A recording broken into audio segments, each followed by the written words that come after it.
کر کے ہم اتنی استطاعت رکھتے ہیں کہ ہم وہ ادھار لیا گیا ادا کر سکتے ہیں۔ علماء بیان کرتے ہیں کہ ادھار لے کر کے قربانی کرو۔ یہ ہے نبی صلی اللہ علیہ وسلم کی سیرت۔ جس علماء سے آپ جانتے ہو، میں یہ کوئی قید نہیں لگا رہا ہوں کہ فلاں سے پوچھو، فلاں سے پوچھو، فلاں سے پوچھو، نہیں۔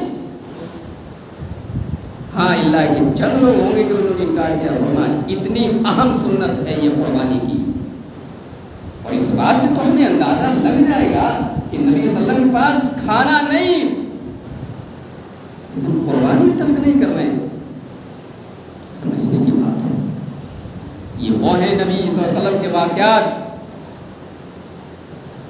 بات آپ کے سامنے میں نے حضرت ابراہیم علیہ السلام سے شروع کی تھی، اور ابراہیم علیہ السلام سے شروع کرنے کے بعد حضرت محمد صلی اللہ علیہ وسلم کی طرف میں پہنچ گیا۔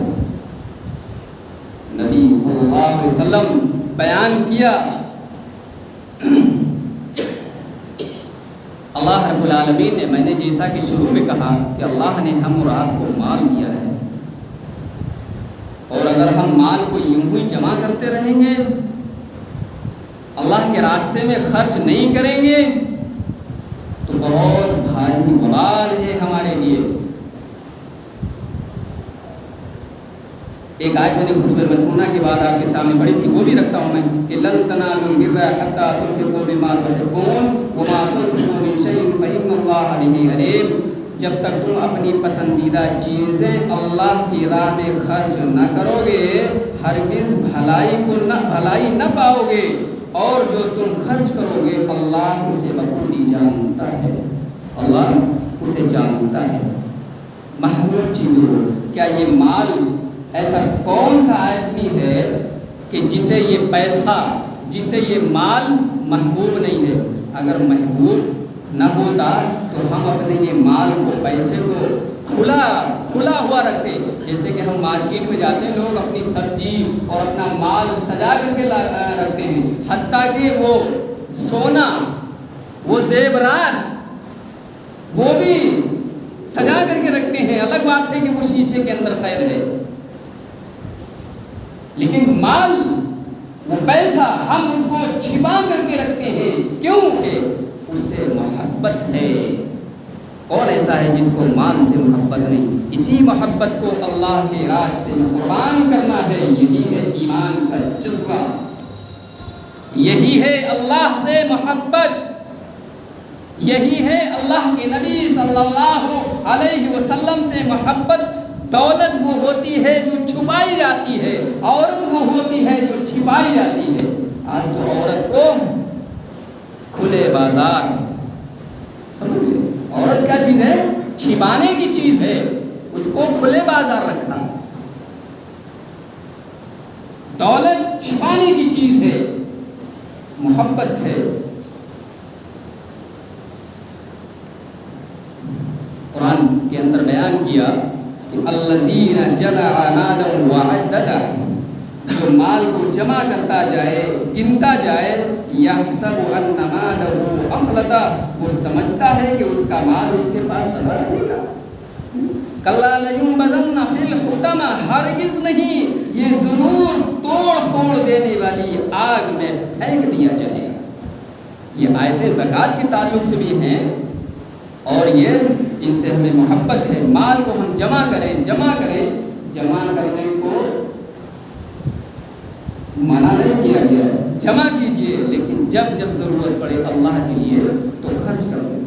آگے پھر وما ادراک ما الحطمہ، اور تجھے کیا معلوم کہ یہ آگ کیا ہوگی؟ نار اللہ الموقدہ، وہ اللہ کی سلگائی ہوئی آگ ہوگی، التی تطلع علی الافئدہ، جو دلوں پر چڑھتی چلی جائے گی، جو دلوں پر، یہ ان کے لیے ہے جو مال بس سمیٹ کر کے ادھر سے مل جائے ادھر سے مل جائے، حتیٰ کہ حلال ہی ہے، ہم حلال ہی کما رہے ہیں، لیکن مال کی ہوس ہے، ادھر سے آنا چاہیے ادھر سے آنا چاہیے، بینک بیلنس رہنا چاہیے، جمع کرنا چاہیے، اور اللہ کے راستے میں خرچ نہیں کرنا چاہیے۔ یہ ان کے لیے وعید ہے۔ قرآن بیان کر رہا ہوں، میں حدیث میں جا قرآن بیان کر رہا ہوں، التی تطلع علی الافئدہ، جو دلوں کو چڑھ بڑھتی چلی جائے گی۔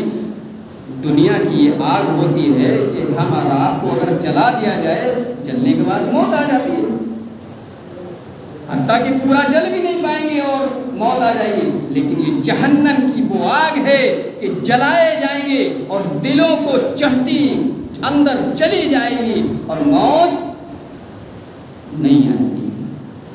التي تطلع على الأفئدة۔ تو اس لیے اللہ کے مال کو اللہ کے راستے میں خرچ کرنے کی ضرورت ہے۔ جب سب ضرورت پڑے اللہ کے لیے پیش کرنے کی ضرورت ہے۔ اور ہم اللہ کے راستے میں جب مال کو خرچ کریں گے تو ایسا نہیں ہے کہ اس کو ضائع کر دیا جائے۔ بیان کیا گیا کہ وَمَا تُنْفِقُوا مِنْ خَيْرٍ فَإِنَّ اللَّهَ بِهِ عَلِيمٌ، اور جو مال بھی تم خرچ کرتے ہو یقیناً اللہ اسے جانتا ہے۔ آپ تو نیکی کر کے بھول چکے ہیں اور بھولنا بھی چاہیے۔ یاد کریں گے نیکی کر کے تو نفس موٹا ہوگا، ہاں میں نے یہ کیا تھا، میں نے یہ کیا تھا۔ نیکی کر کے بھول جانا ہے، گناہ کر کے یاد کرنا ہے تاکہ توبہ نصیب ہو۔ وَمَا تُنْفِقُوا مِنْ خَيْرٍ فَإِنَّ اللَّهَ بِهِ عَلِيمٌ، اور جو مال بھی تم خرچ کرو گے اللہ اسے یقیناً جانتا ہے۔ اور ایک فرمایا، حدیث کے اندر بیان فرمایا کہ روز صبح کو 2 فرشتے آسمان سے اترتے ہیں۔ روز، ایسا نہیں کبھی کبھی نہیں، روز آسمان سے۔ اور اس حدیث کو بخاری اور مسلم متفقون علیہ جس کو بولتے ہیں، جس کو بخاری اور مسلم دونوں روایت کریں، بیان کیا کہ 2 فرشتے روز آسمان سے نازل ہوتے ہیں، اترتے ہیں۔ ان میں سے ایک آواز لگاتا ہے، ایک کہتا ہے اے اللہ خرچ کرنے والے کو بدلہ عطا فرما، خرچ کرنے والے کو بدلہ عطا فرما۔ اور دوسرا کہتا ہے اے اللہ روک کر رکھنے والے کے حصے میں ہلاکت کرو، ہلاکت ہو۔ ایسے مال میں جمع کرتا جائے، گنتا جائے۔ وہ آیت آپ کے سامنے خود جا کر کے پڑھیے گا کہ الذی جمع مالا وعددہ، ان کے لیے ویل ہے، ان کے لیے خسارہ ہے، ان کے لیے خرابی ہے۔ اوپر والی آیت میں پڑھیے گا جو مال کو جمع کرتا جائے اور گنتا جائے۔ اچھا فرشتے خود بخود تو اعلان نہیں لگاتے ہوں گے، خود بخود تو نازل نہیں ہوتے ہوں گے، یہ اللہ بھیجتا ہوگا، یہ اللہ کی ڈیوٹیاں ہیں لگائی ہوئی۔ اپنی مرضی سے ہم تو جو چاہتے ہیں کر جاتے ہیں، جب چاہیے اللہ کی نافرمانی کر لی، جب چاہیے اللہ کی اطاعت کر لی۔ لیکن فرشتے وہ مخلوق ہیں نافرمانی کرتے ہی نہیں، اطاعت ہی اطاعت کرتے رہتے ہیں۔ وہ فرشتے نازل ہوتے ہیں اور خرچ کرنے والے کے لیے دعا کرتے ہیں کہ اللہ، اور نہ خرچ کرنے والے کے لیے۔ اس لیے یہ مال ہم نے جو کمایا ہے، ہم یہ دھوکے میں ہیں، ہم یہ بھول جائیں کہ یہ ہمارا ہے، یہ اللہ کا دیا ہوا مال ہے۔ اور اسی کی تفسیر کرتے ہوئے قرآن کے اندر یہ بتایا کہ فرشتے اپنی طرف سے تو نہیں کہیں گے کہ وَمَا تُنْفِقُوا مِنْ شَيْءٍ فَهُوَ يُخْلِفُهُ، اور جو کچھ بھی تم خرچ کرو گے اللہ ان میں سے اس کا بدلہ پورا پورا دے گا۔ جو بھی خرچ کرو گے اللہ اس کا بدلہ پورا پورا۔ لیکن آج ہمیں مال کی ہوس، بس یہ ہو جائے وہ ہو جائے، نہ جہنم کی فکر، نہ قبر کی فکر، نہ حشر کی فکر، نہ آخرت کی فکر، بس چاہت چاہت چاہت، اور دنیا دنیا بس سمیٹنے کو مل جائے۔ اور اتنا دنیا کے پیچھے بھاگ رہے، اتنا دنیا کے پیچھے بھاگ رہے کہ بھاگتے بھاگتے بھاگتے بھاگتے ہم قبروں میں چلے جاتے اور آخرت کا ہمیں کوئی خوف نہیں ہوتا۔ قرآن نے بیان خود ہی فرما دیا ہے الہاکم التکاثر، کثرت کی چاہت نے تمہیں غافل کر دیا۔ الہاکم التکاثر، کثرت کی چاہت نے تمہیں غافل کر دیا۔ حتی زرتم المقابر، یہاں تک کہ تم قبرستان جا پہنچے، یہاں تک کہ تم قبرستان، تمہاری یہی چاہت رہی یہ مل جائے وہ مل جائے، اور دین کی خرچ کرنے کی، اپنے آپ کو سنوارنے کی، بنانے کی کوئی فکر نہیں، اور ایسے ہی تم قبرستان چلے گئے، قبروں میں دفن ہو گئے۔ حتی زرتم المقابر، یہاں تک کہ تم